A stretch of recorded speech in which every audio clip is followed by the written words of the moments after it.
Guys and ladies, John here, back with another Far Beyond banter right here on Quantum of Barry. Join me today on a Swedish culture extravaganza.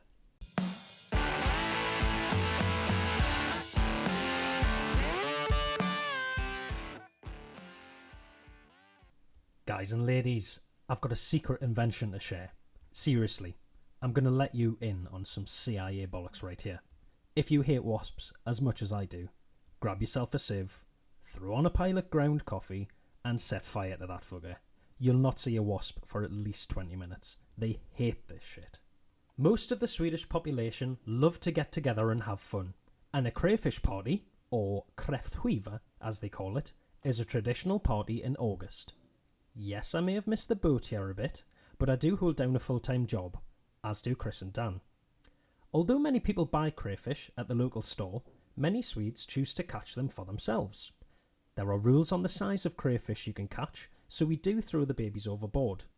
You'll often see this with crab fishing if you watch things like The Deadliest Catch on Discovery.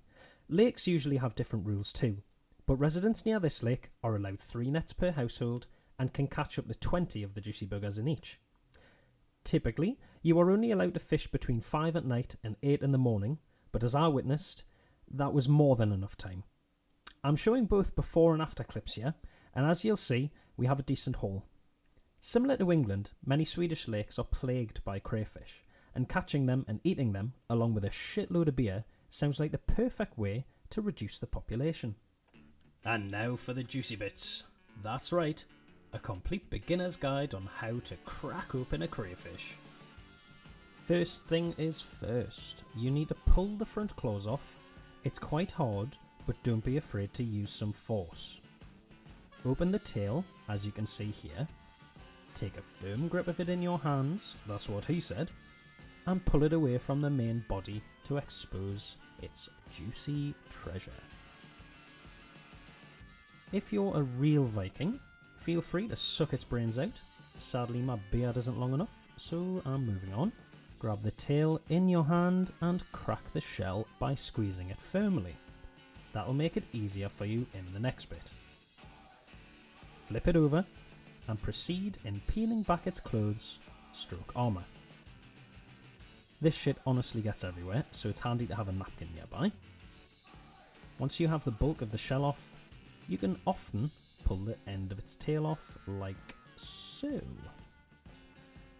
See this little black string? That's its poop chute, and ain't nobody got time for that.